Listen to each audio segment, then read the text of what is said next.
तर नमस्कार मित्रांनो, मी केदार सुतार माझ्या केदार सुतार व्लॉग्स या यूट्यूब चॅनलमध्ये आपलं स्वागत करतो आहे। तर मित्रांनो, आपण बघू शकता आता एक गणपतीची मूर्ती आहे 1 फुटाची। काही कारणास्तव काय झालं, धक्का लागून या मूर्तीचा हात मोडले। ह्या साईडचं दिसते का तुम्हाला? एकदा हे हात मोडले, ते हात आपण आता जॉईन करणार आहे। ते हात कसं जोडायचं की नाही त्या व्हिडिओमध्ये आपण हे बघणार आहे। तर मित्रांनो बघू शकता, आता हे हात आहे ते हा गणपतीचं मोडलेलं, आणि हा हात आहे नाही हा इथं असं बसवणार आहे। बरोबर इथं खुब्यातून मोडलेला आहे हात। आता हात कसा बसवायचा की नाही ते आपण बघूया।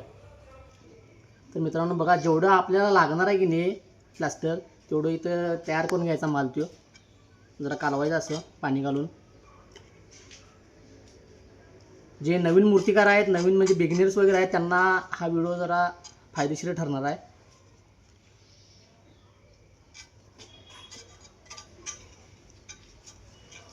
जास्ती पण पातळ करायचं नाही, जेणेकरून ते पाडलेलं जे खाच आहे ते खाचीमध्ये ते तेवढा माल बसायला पाहिजे। नाही तर जास्ती पातळ केल्यानंतर तो माल परत रिटर्न खाली येणार आहे।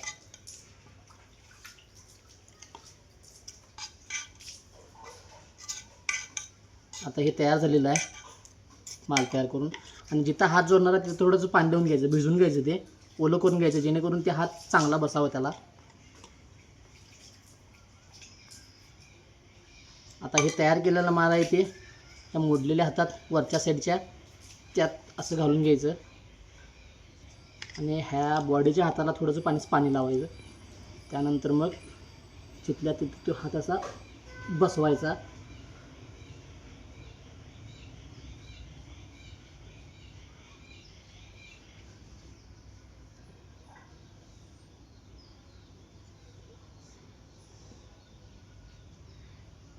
साईडला एक्स्ट्रा आलेलं जे प्लास्टर असते बाहेर, ते असंच हळू तिथं पुसून घ्यायला लागते साईडनं।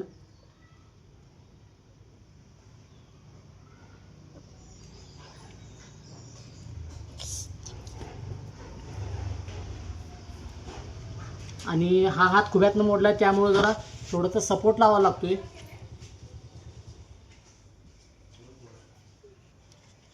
मग त्यानंतर एक्स्ट्रा आलेले प्लास्टर वगैरे आहे ते असं थोडासा लहान ब्रश घ्यायचा, बरं करे।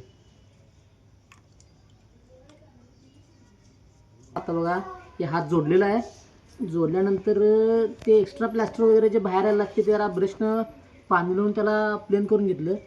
त्यानंतर ही नायलॉनची जाळी मिळते आपल्याकडं, त्या जाळीने काय करायचं, असं थोडंसं हळूवारपणे वरून अशी जाळी मारून घ्यायची, जेणेकरून ते लेवल होते। आता बघा हात जोडलेला आहे पूर्ण, कसा दिसतोय ते।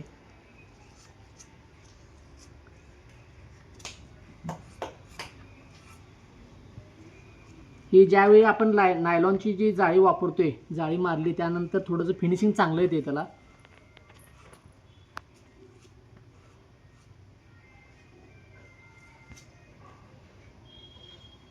पॉज कर।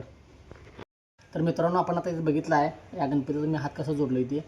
जर चुकून काम करताना किंवा कास्टिंग करताना वगैरे हात वगैरे मोडला असला तर अशा पद्धतीने आपल्याला हात जोडता येते।